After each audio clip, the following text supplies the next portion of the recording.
ভাগৰি নপৰোঁ, নিশ্চয় নপৰোঁ। কিবা এটা কৰিম বুলি আহিছোঁ, তেতিয়া যদি ভাল দিনটো গাহৰিয়ে মোক ভাল দিনো দেখাইছে। কৰিছোঁ গাড়ী দুখন আমি ল'লোঁ, সেই গাহৰি পইচাই মই কৰিছোঁ, বেলেগ একো কৰা নাই।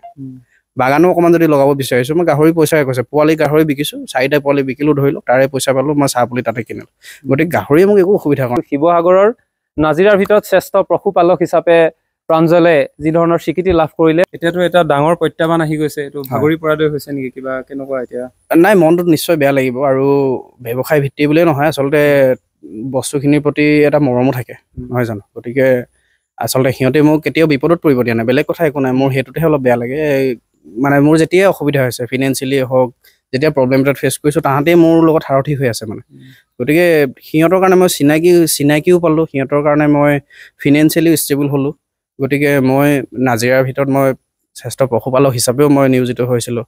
লগতে আকৌ আপোনাৰ গুৱাহাটীতো মই পাইছিলোঁ, আমাৰ শিৱসাগৰ ডিষ্ট্ৰিক্টৰ বেষ্ট ফাৰ্মাৰ হিচাপেও মই হৈছিলোঁ। গতিকে গাহৰিয়ে মোক দিয়ে সেইখিনি বস্তু, মই নিজে একো কৰা নাই ধৰি লওক, গাহৰিয়ে মোক সেইখিনি পৰিচয় দিয়াই পঠিয়াইছে। গতিকে এটাই কথা বেয়া লাগে ধৰি লওক, যিটো এইটো বেমাৰ হ'ল ধৰি লওক, আপোনাৰ মোৰ কৰিবলৈ সেইকাৰণে একো নাথাকে, কাৰণ সেই বেমাৰটোত আপুনি যদি একো ট্ৰিটমেণ্ট কৰিবলৈ একো নাথাকে, ট্ৰিটমেণ্ট কৰিবলৈ আপুনি যদি যায়, তাহাঁতৰ ইফেক্টটো বেছি বেয়াহে হয়। গতিকে আপোনাৰ দুখ লগা কথাটো এইটোৱে হয়, আপুনি দেখি আছে যে এটা বস্তু আপোনাৰ মুখৰ আগত মৰি আছে, জীৱ এটা মৰি আছে, কিন্তু আপুনি একো কৰিব নোৱাৰে মানে।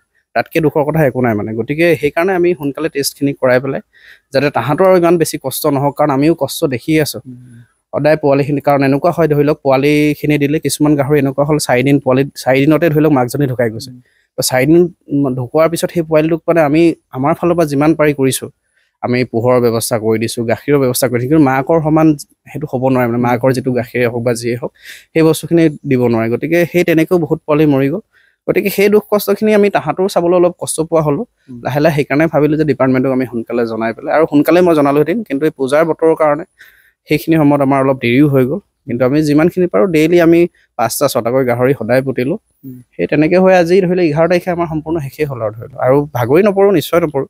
কিবা এটা কৰিম বুলি আহিছোঁ, তেতিয়া যদি ভাল দিনটো গাহৰিয়ে মোক ভাল দিনো দেখাইছে, গাহৰি লৈ মই ধৰি লওক বহুত কামো কৰিলোঁ। আজি গাড়ী যদি কাম কৰিছোঁ, গাড়ী দুখন আমি ল'লোঁ, সেই গাহৰি পইচাই মই কৰিছোঁ, বেলেগ একো কৰা নাই। বাগানো অকণমান যদি লগাব বিচাৰিছোঁ, মই গাহৰি পইচাই কৈছোঁ। পোৱালি গাহৰি বিকিছোঁ, 4টা পোৱালি বিকিলোঁ ধৰি লওক, তাৰে পইচা পালোঁ, মই চাহ পুলি তাতে কিনিলোঁ। গতিকে গাহৰিয়ে মোক একো অসুবিধা কৰা নাই, গাহৰিয়ে মোক একো অসুবিধা দিয়াও নাই আজিলৈকে। কিন্তু এই সমস্যাটোত ধৰি লওক আপোনাৰো একো কৰিবলগীয়া নাথাকে, মোৰো কৰিবলগীয়া নাথাকে নিচিনা হয়। কিন্তু মোৰ এটাই কৰিবলগীয়া থাকিলে ধৰি লওক, জৈৱ সুৰক্ষাটো আৰু নিৰাপত্তা কৰিব পাৰি। ক'ৰবাত মই নিজকে নিজে দোষী অনুভৱ কৰোঁ সেইটোত, সেই নেগলিজেঞ্চটো অকণমান থাকি গ'ল মানে। সেই বস্তুটোত মই যিহেতু বেমাৰ এই সময়ত বহুত হৈ আছিল, মই আৰু সতৰ্ক হোৱাটো বহুত প্ৰয়োজন আছিলে মানে, সেইটোত অকণমান মোৰ দুখ থাকি গ'ল। গতিকে নিশ্চয় কৰিম। আকৌ যিখিনি ভুল কৰিলোঁ ধৰি লওক, ভুল হৈছে বুলিয়ে ভাবিছোঁ। এইখিনিৰ পৰা নতুনকৈ আকৌ শিকিম, নতুনকৈ আকৌ কৰিম আৰু ভালকৈ কৰিম। ঠিক আছে, আমি ধন্যবাদ জনাইছোঁ। আৰু আমি আশা কৰোঁ, যিহেতু শিৱসাগৰৰ নাজিৰাৰ ভিতৰত শ্ৰেষ্ঠ পশুপালক হিচাপে প্ৰাঞ্জলে যি ধৰণৰ স্বীকৃতি লাভ কৰিলে, আৰু গাহৰিৰ পৰাই তেখেতৰ এটা স্বীকৃতি লাভ কৰিলে, আৰু তেনেস্থলত এনেধৰণৰ প্ৰত্যাহ্বান অহাটো স্বাভাৱিক। মানুহৰ জীৱনলৈ প্ৰতিজনৰ মানুহৰ জীৱনলৈ সুখ দুখ আহে, আৰু ইয়াৰ মাজতে এয়া যদি দুখ আহিছে বুলি ধৰি লোৱা হয়, তাৰ পাছত পুনৰ সুখ আহিব।